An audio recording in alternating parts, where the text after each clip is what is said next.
Hey guys, okay, I am cutting this in the start of the video just because I forgot to say, please go and check out amazing person, Destiny Dark.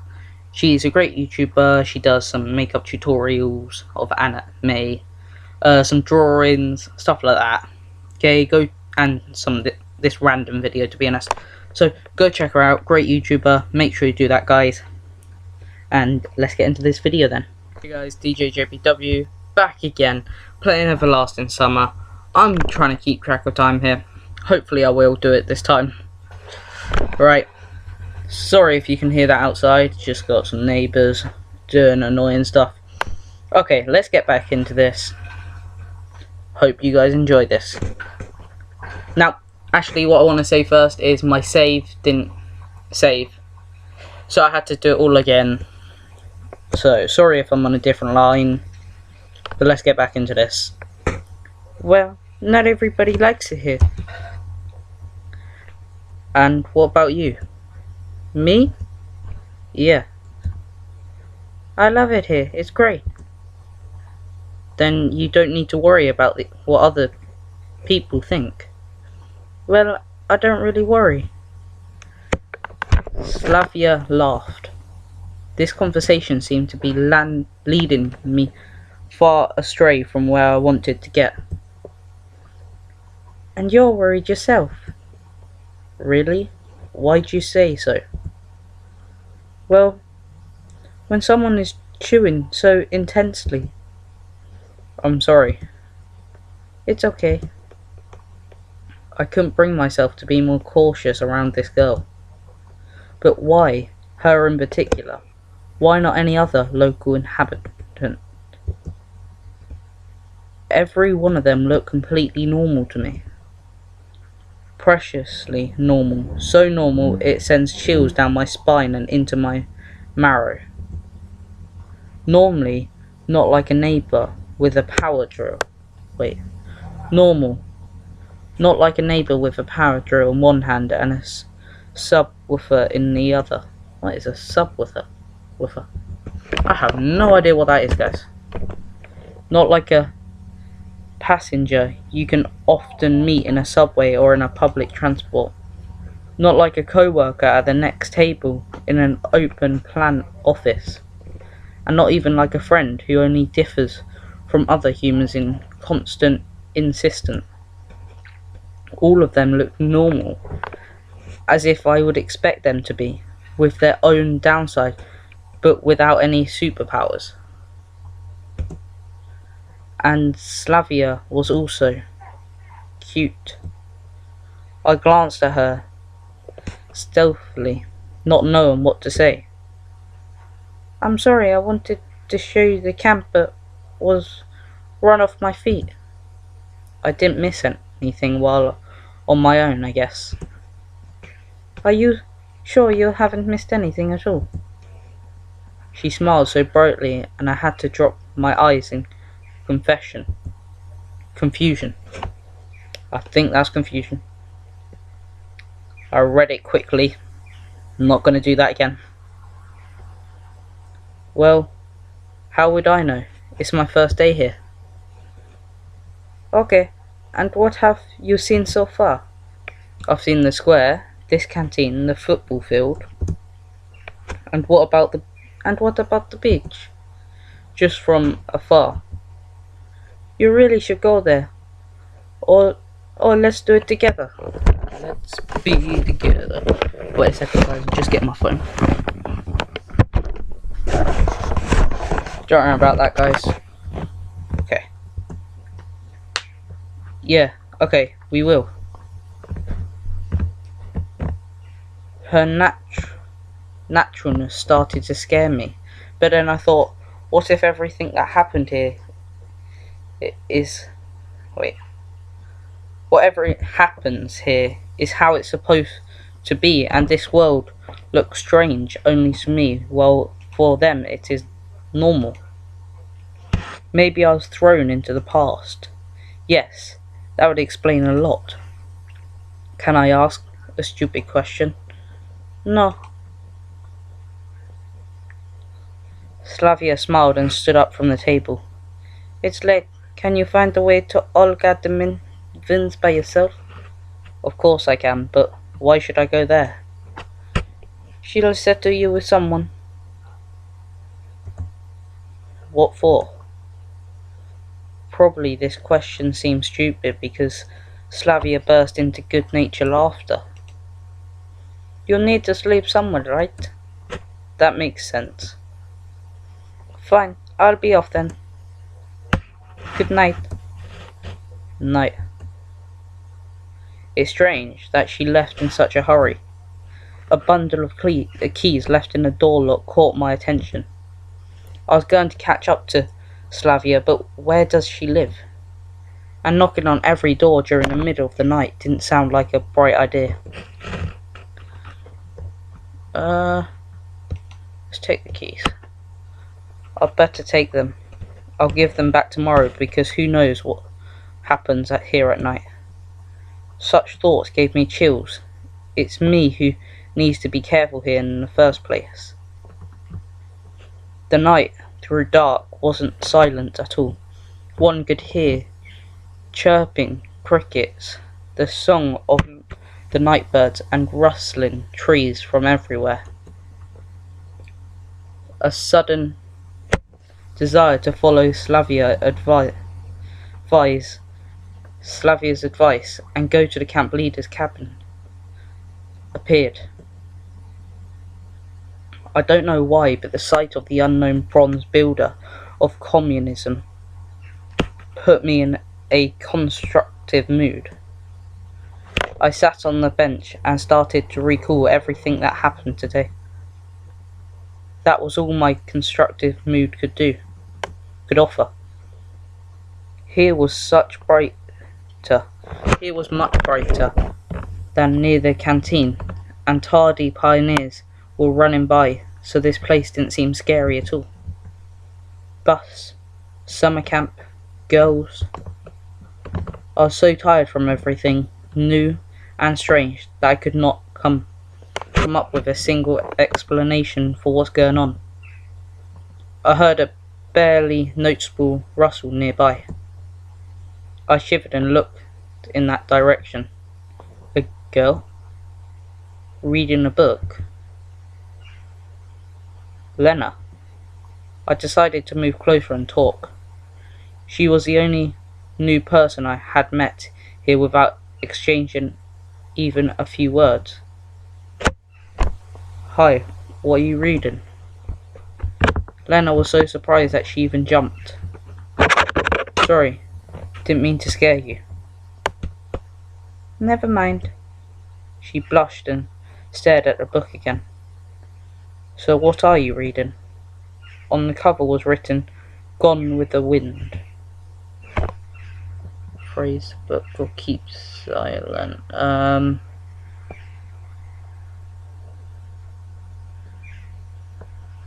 Let's keep silent. Honestly speaking, I haven't read it, but I think that such literature suits her very well. Lena didn't seem to be interested in continuing the conversation. Well, if I'm bothering you. No, she answered while still looking at the book. Can I sit beside you for a while? Why? And really, why? Maybe just because I was very tired and having company is better than being alone. And maybe I wanted to try and find something out from her. I carefully examined Lena. But no, I doubt that. Well, I don't know. I'm not allowed to. Feel free. But if I'm bothering you. No, you're not. I can leave. Just say. Everything's alright. Okay then. I sat on the end of the bench carefully. After such an intense talk, staying here was the last thing I wanted. But it wouldn't be nice to just stand up and leave. That didn't really go well, huh? Lena hasn't answered anything. It seemed I made a fool of myself. I bet if Yuliana was here, she'd have a good laugh at me. Do you enjoy being here? I recalled that Salvia's question and thought it would be a good start for a conversation. Yes. She smiled slightly. I guess I like it too. Lena definitely isn't very sociable and probably can't carry on a meaningless conversation as easily as Slavia. But there was something about her that attracted attention, like a momentary glimpse of a reflection in a glass on a rainy autumn evening, which makes you turn around and stare into darkness, searching for something that you saw out of the corner of your eye. Of course, you weren't able to distinguish or understand what it was, but it still felt so tempting. Lena was still reading a book without paying any attention to my presence. Sorry, guys. And I had no intention of asking her anything about this camp, or this world in general. Beautiful night. Yes. How in the world would you start a conversation with her? It's late, I have to go. Yes, it's quite late. Good night. Night. There was something strange about this girl. At first glance, she is a typical shy and modest pioneer girl, but the mystery of Lena took its own place in the massive list of mysteries about this camp, which I had started to put together in my head. ... Guys, tell me if that's annoying or good, I don't really know. A lazy evening. There's nothing like a good time with nothing to do. I headed towards Olga Dmitriev's cabin. The light in the house was on. Hello, Semyon. You're quite late. Yeah. I went for a walk to look around the camp. Alright. You'll be sleeping here. She pointed her finger at one of the beds. Right here? I was a bit surprised. Yes, is something wrong? We are out of 3 cabins anyway. The camp leader smiled, but I rather think it was just out of politeness. You do want to be a decent pioneer, don't you? That was a clear emphasis on the word decent. Yep, sure. I was lost in thought for a moment. Don't you mind if maiden whether she looked at me oddly, with surprise and some offence in her eyes. A pioneer should respect their elders. Olga Dmitrievna said strictly. Of course, he should. No one argues with that. I blathered, not realise what was wrong. Shouldn't you also? She stared at me. Under such a glaze, even Mithri, forgot by the best dwarfs masters from the deepest dungeons, and would melt. Should I what? What's up? Wait, what? Should I what? What's up, Toots? Annoyance and a lack of understanding made me raise my voice. You must address adults appropriately. Yes, of course. There are a lot of strange things here, but this girl is just a couple of years older than me, or maybe even younger. But decided not to argue with, while just a few minutes ago I'd never have called her an adult. I had to admit that she was also given a strong character, and in any case, I wasn't in a position to argue. As you say, that is my voice. As you say, ma'am. I mumbled. I wish they'd say that he mumbled it before I say it. Because then, if you say, ma'am, like that, instead of if you say, ma'am, and then he mumbled. I wish they'd put it in the text box with it so I could read it out as it's supposed to be. That's much better. This is how a decent pioneer should...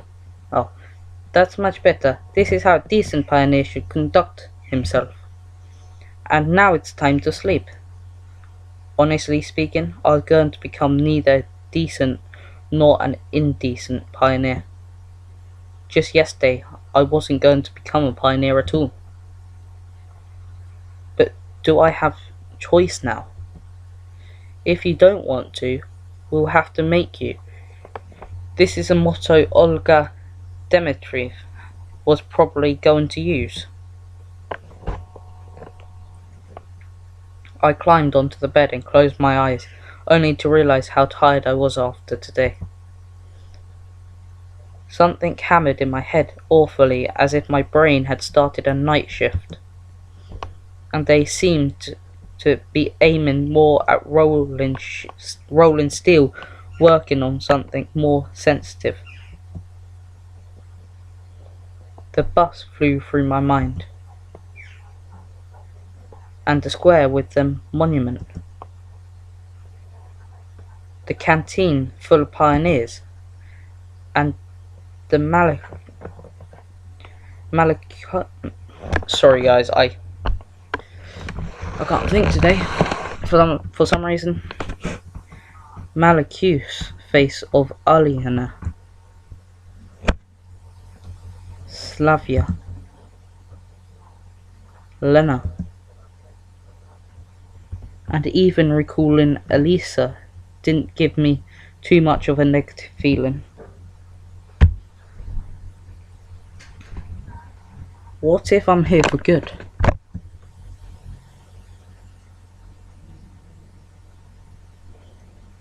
Okay, we're on to day 2 now, guys. Let's get into this. We're gonna start off day 2.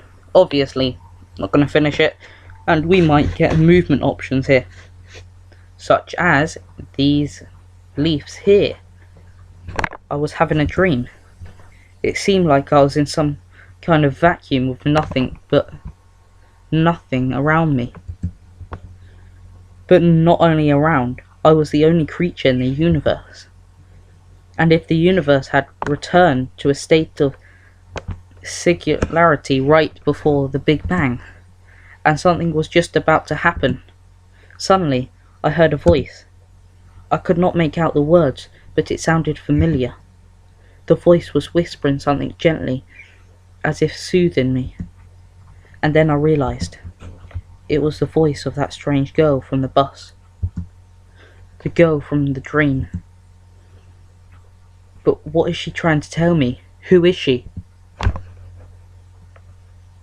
Okay guys, I'm really trying to get into it for you guys here. I'm trying to put deep depth into it. Hope you guys are enjoying this.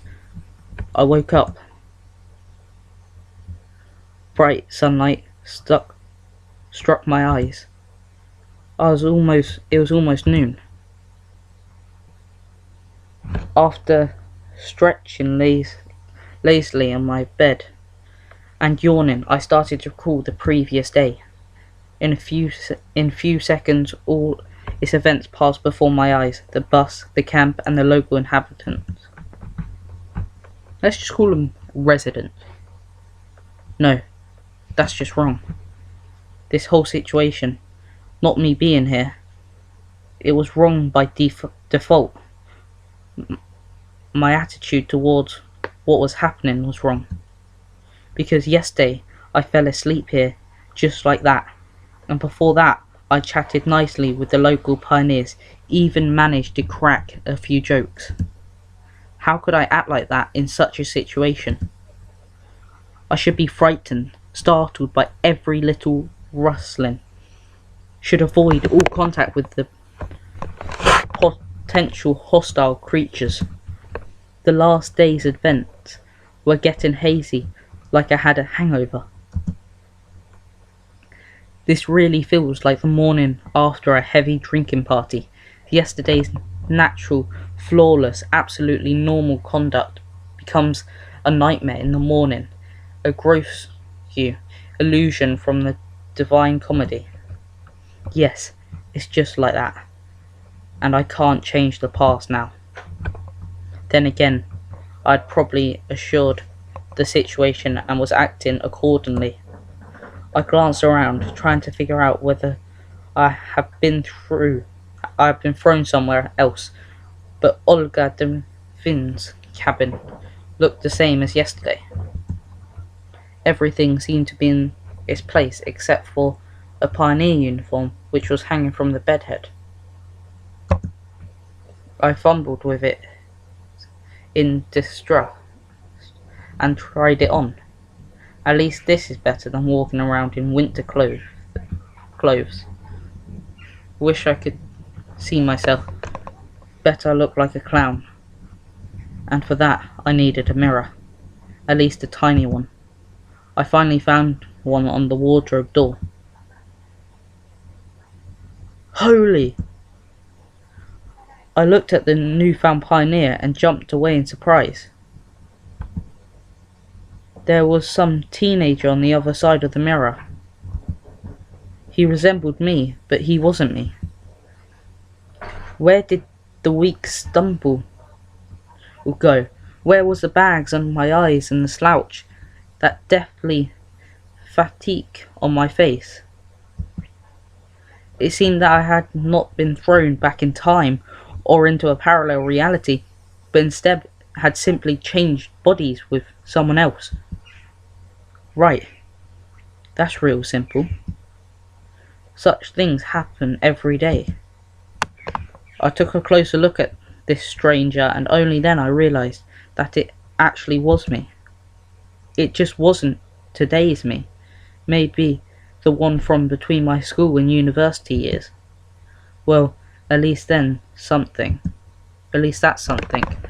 There you go. The person in an extreme situation didn't fail to notice the elephant in the room after all. Okay guys, I lost track of time again. Sorry. Have to end it here. Okay, at this point I want to give a shout out to someone. To be honest, actually, what I'm going to do is I'm going to put this at the beginning of the video and at the end. So I'm going to cut it in. I want you to go and subscribe to Destiny Dark. I will put a link on the screen at the start and at the end of the video. She's a really good YouTuber, does some drawings, some makeup videos, and some random stuff. So please go and check her out. Great person. So hope you guys enjoyed this episode.